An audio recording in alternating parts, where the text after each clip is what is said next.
২৪শে জুলাই গণ অভ্যুত্থানে শহীদ ছাত্র জনতার আত্মার মাগফেরাত ও আহতদের সুস্থতা কামনায় দোয়া মাহফিল ও আলোচনা সভা অনুষ্ঠিত হয়েছে।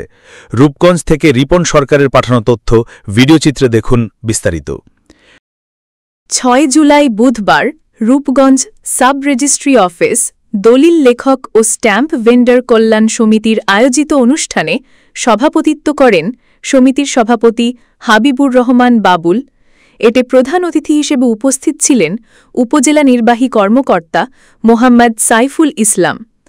দলিল লেখক ও ভেন্ডার কল্যাণ সমিতির সাধারণ সম্পাদক আবু মোহাম্মদ মাসুমের সঞ্চালনায় বিশেষ অতিথি ছিলেন রূপগঞ্জ উপজেলা বিএনপি সভাপতি অ্যাড মাহফুজুর রহমান হুমায়ুন, সাধারণ সম্পাদক বাছির উদ্দিন বাচ্চু, সাব রেজিস্ট্রার গোলাম মুর্তজা, মোহাম্মদ আহমেদ রাকিবুল মান্নান প্রমুখ। প্রধান অতিথির বক্তব্যে সাইফুল ইসলাম বলেন, এই গণ অভ্যুত্থান আমাদের হৃদয়ে ধারণ করতে হবে এবং বুঝতে হবে। এটা ছিল বৈষম্য ও স্বৈরাচারীর বিরুদ্ধে আমাদের গণতান্ত্রিক অধিকার আদায়ের একটি আন্দোলন। সব বাদ দিয়ে আপনি তো একজন মানুষ।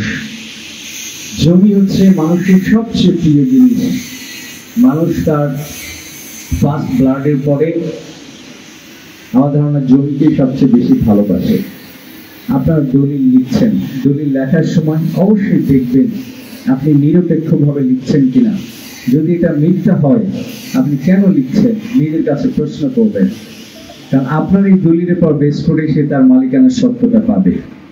এই জন্য বাংলাদেশে দেখবেন সিভিল কোর্টে এখন অনেক মামলা, মোস্ট অফ দ্য মামলাতেই এই দলিল বেস করে একই জমি 5 বার বিক্রি হয়ে গেছে।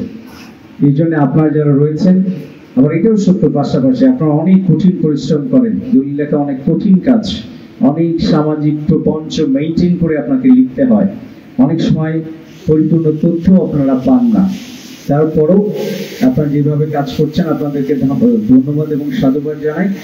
আমার বিশ্বাস যে আপনারা যখন দলিল লিখেন অবশ্যই মনে রাখেন যে আজকে হোক কালকে হোক কেউ না জানলেও সৃষ্টিকর্তা আপনাকে দেখছে, আপনাকে যদি জবাব দিতে হবে আপনি কি দিতে চান।